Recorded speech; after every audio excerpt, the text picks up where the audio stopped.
Boum les gars, comment ça va? Bienvenue sur JT Box, on est ensemble.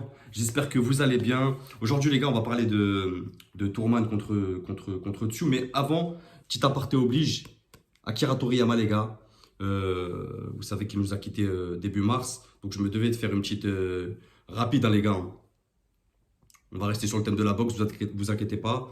Mais une petite dédicace, voilà. Les gars, on parle beaucoup de Dragon Ball, de son chef-d'œuvre, mais on en oublie certains, de citer certains. Les gars, Kajika, pour ceux qui ne connaissent pas, c'est un one-shot, c'est un petit manga par Akira Toriyama. Donc, c'est un petit mec qui va tuer un renard un jour. Et du coup, l'âme du renard, elle va lui jeter un sort. Il faudra qu'il sauve 1000 animaux pour être délivré de ce sort. Et on retrouve tout ce qui fait du Toriyama. Son humour du début dans Dragon Ball ou dans Dr. Slump. Donc, les gars, les dessins, hein, pour ceux qui kiffent. Et c'est super marrant, franchement c'est un bon manga ça les gars. Voilà. Maintenant on va parler de Team Tsu contre Kate Urman. Samedi 30 mars à Las Vegas en Super Walter, moins de 69 kilos les gars. Le sondage de la chaîne, j'ai été voir un peu là. Moi je pourrais pas mettre de favori à ce fight.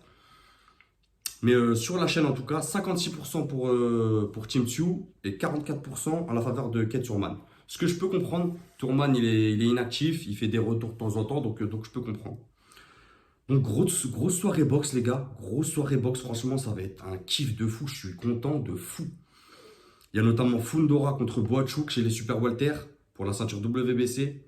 Les gars, les Super Walter ça bouge beaucoup. Hein. Là, dans la même soirée, on a Tsu contre Tourman, après on a Fundora contre Boachuk, donc ça bouge vraiment beaucoup. Et je me dis, pour un Bakary Samake et un Milan Pratt, c'est très très bon ça. Tu vois, c'est très très bon. Que les mecs, parce que là, comme Charlot il est monté, il a laissé les ceintures vacantes, c'est bien. Donc grosse soirée, comme je t'ai dit, Fundora contre Boachuk chez les Super Walter pour la ceinture WBC. Chez les moyens, Erislantis Lara contre Michael Zerafa. Lara qui défendra sa ceinture WBA. Donc il y a déjà 2 championnats. Troisième défense de titre chez les super légers. Le choc, les gars. C'est une sous-carte de malade mental. Rolando Romeo contre Isaac Cruz. Défense de titre WBA pour Rolando. Franchement, il aurait fallu que le main event chez la ceinture. Il n'y a pas de ceinture en jeu. Team Tsu ne met pas sa ceinture, les gars. Ce que je peux comprendre, Turman est inactif. C'est difficile à mettre une ceinture en jeu quand tu sais pas le mec. Est-ce qu'il revient, tu vois, pour de bon et même s'il gagne, je pense pas qu'il continuera. On va en discuter, mais je vois très bien pourquoi ils n'ont pas mis la ceinture de Tsu en jeu. Je pense que pour Thurman, c'est plus un challenge pour lui, mais on va en discuter, les gars. Donc, présentation de la vidéo, les gars. Rappel des combattants. Ensuite, partie technique. Ensuite, prono. Team Tsu, les gars, c'est top 1 chez BoxRec. Top 1 en Australie. 24 fights, 24 victoires, 0 défaite. 0 match nul, 17 victoires avant la limite, 129 rounds dans les pattes depuis qu'il est passé pro en 2016. Il a la ceinture WBO, 29 ans, les jeunes, droitier, 1m74. Son dernier fight, c'était contre Brian Mendoza, donc un top 5, en octobre 2023, qui remporta la décision en 12 rounds. Gros fight, franchement. Donc, belle activité pour Team Tsu, qui fait 3 fights en 2023. C'est beaucoup. Pour un Super Walter, c'est pas mal. Ensuite, Kate Urman. Kate Urman, inactif depuis février 2022, les gars. Donc, je ne peux pas vous dire un classement. Vous le savez, tout boxeur qui est inactif pendant 1 an est exclu du classement. Donc, c'est 32 fights, 30 victoires, 1 défaite, 0 match nul, 22 victoires avant la limite, 172 rounds depuis qu'il est passé pro en 2007. Ça commence à dater. Il a 35 ans, les gars. Droitier, 1m77. Son dernier fight, c'était contre Mario Barrios en février 2022. Je crois que quand il revient, je crois qu'il avait combattu son dernier fight avant, c'est Pacquiao, Manny Pacquiao, en 2019. Vous me direz, les gars, si je dis des bêtises. Je crois que c'est Manny Pacquiao en 2019. Manny Pacquiao qui a 40 ans à l'époque, qui remporte. C'est la seule défaite de Thurman. Manny Pacquiao qui remporte ce fight à 40 ans, incroyable. Ensuite, il a fait un long arrêt, je crois, Thurman. Je sais plus s'il fait un combat après, mais en tout cas, il y a une longue absence. Et ensuite, il revient pour prendre Barrios, qui était invaincu et il va remporter ce fight Thurman à la décision en 12 rounds chez les Walter en moins de 66. C'est important parce que là, c'est chez les Super Walter en moins de 69. Il a fait quelques combats en Walter, mais là, c'est pas sa catégorie de poids de forme, tu vois. C'est plus un Walter qu'un Super Walter. Donc, à voir. Sa seule défaite, ouais, je crois que sa seule défaite, les gars, c'est contre Pacquiao en 2019. Hein, dites-moi, mais moi, je crois que c'est sa seule défaite, les gars.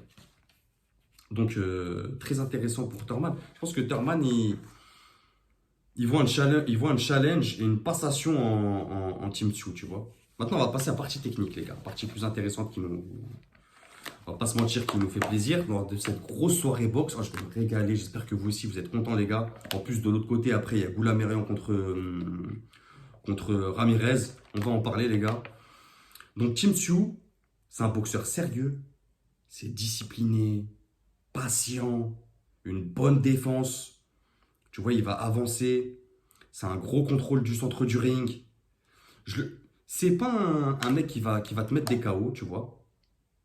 C'est pas un style à regarder où tu vas dire, oh, c'est une dinguerie. Mais c'est un. Comment je vais dire ça? C'est un tacticien frappeur. Tu vois, je vais t'expliquer ça. C'est un coup d'œil. C'est rapide. C'est très intelligent. C'est une intelligence de ring efficace. C'est un gros travail de contre. Comme il a un beau coup d'œil et il est rapide des bras, c'est un gros travail de contre. Il est très concentré. Et il est très concentré et il va demander à son opposant une grande concentration. Parce qu'il va imposer un rythme. Il va pas imposer un rythme au niveau du débit, tu vois, mais il va imposer un rythme au niveau de la concentration. Il va t'analyser round après round. Il aime bien la mi-distance pour placer ses combinaisons. Il travaille bien en ligne en 1-2. C'est solide, c'est physique, très solide. On l'a vu prendre des parpaings. Il n'a pas bronché. Il est déjà allé au tapis, il s'est relevé. Franchement, c'est impressionnant. C'est un démarrage faible. Il va pas bien rentrer dans ses rounds. Mais comme je t'ai dit, il a besoin d'analyser lui. Vraiment, lui, c'est un analyste. Tu vois, il va analyser ton style ce soir-là. Et beaucoup d'analyse dans les rounds 1 à 3. Tu vois, vraiment beaucoup d'analyse dans les rounds 1 à 3. Après, il va commencer vraiment à renvoyer et faire des séquences d'attaque plus régulières après les rounds 1 à 3.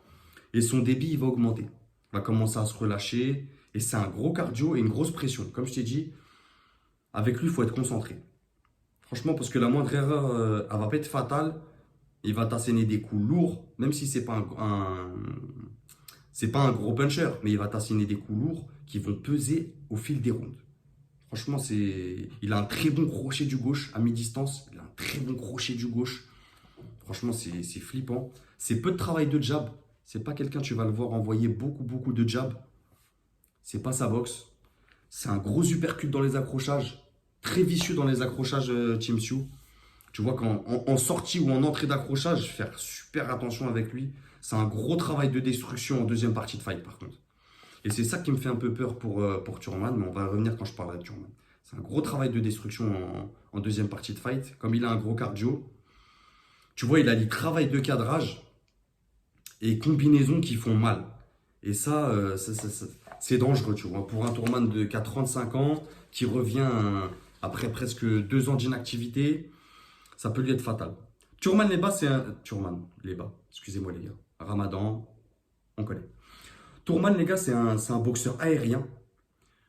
Tu vois, c'est difficile à lire. C'est pour ça que j'aime bien cette opposition. Parce que d'un côté, tu as un gars qui prend son temps pour lire l'adversaire.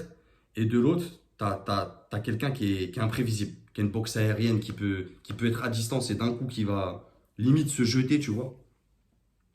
Très mobile, très mobile, beaucoup de déplacements, travail à distance, jab et combinaison. Thurman, c'est la classe quand même. C'est un beau boxeur à regarder quand il est dans des grands jours. C'est un joli jab, grosse expérience. C'est pas une bonne défense au corps à corps, j'entends. Au corps à corps, au corps à corps, il a tendance à prendre des coups, tu vois. Quand il gère la distance, vu que c'est lui qui est le plus grand là et qui aura le plus d'allonge, en général dans ses fights, tu vois, il est hors de danger. Mais quand il est au corps à corps, et avec un dessous, c'est dangereux parce que, comme je t'ai dit, il a un uppercut, un crochet gauche au corps à corps qui peuvent grandement, grandement gêner un Turman, tu vois. C'est un joli coup d'œil aussi. Il varie les zones de frappe. Il descend au corps, il remonte à la face. Même des fois, d'un coup, il va t'envoyer jab. Il va jeter comme s'il jetait sur toi à la face. Ça peut surprendre l'adversaire, tu vois. Mais je vois pas un Tsu. Tsu, c'est une bonne défense, les gars. C'est très concentré. Il recule pas beaucoup. Tu vois, c'est pas une boxe défensive fuyante. C'est vraiment quelqu'un qui avance, Tim Tszyu. Je vois pas Turman faire reculer Tim Tszyu. Tu vois, je le vois travailler, prendre ses rounds, mais je le vois pas faire reculer Tim Tszyu. Turman, c'est agressif aussi. Faut qu'il fasse attention avec ça, à pas se prendre. Parce que agressif, quand tu as un contreur, ça peut être dangereux. C'est une bonne vitesse de bras. Comme je t'ai dit, il a tendance à jeter pour déclencher ses attaques et ses combinaisons. Donc attention au contre. Et il se découvre au niveau de son bras droit. Tu vois, lors d'échanges, il a tendance à se découvrir. Au niveau de son bras droit, il laisse son bras droit souvent au niveau des hanches. Ça peut être dangereux. Parce qu'il y a le crochet gauche de Tim Tszyu. Et je pense que s'il analyse bien, il peut lui faire très mal avec son crochet gauche. Tszyu, je pense qu'il va analyser les premiers rounds et le fatiguer avec une pression. Comme je t'ai dit, c'est pas un boxeur qui met beaucoup de débit, mais il va mettre une pression. Tu vois? Il va l'obliger à se déplacer sans arrêt.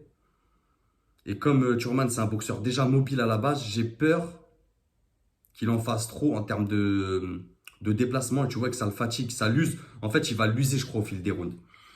Et ça, je pense que Team, stratégiquement, je pense que c'est ce qu'il va faire, tu vois.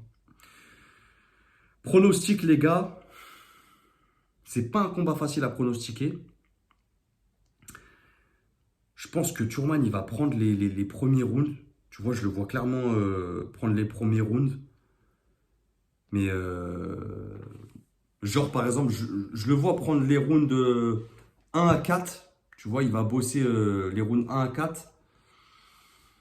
Avec son travail de jab à distance et tout. Mais dès que Tim Tszyu va commencer à l'analyser, à le cadrer et à accélérer son rythme de pression, je pense que Turman, il va être dépassé, les gars. Il va être très, très vite dépassé en deuxième partie de fight.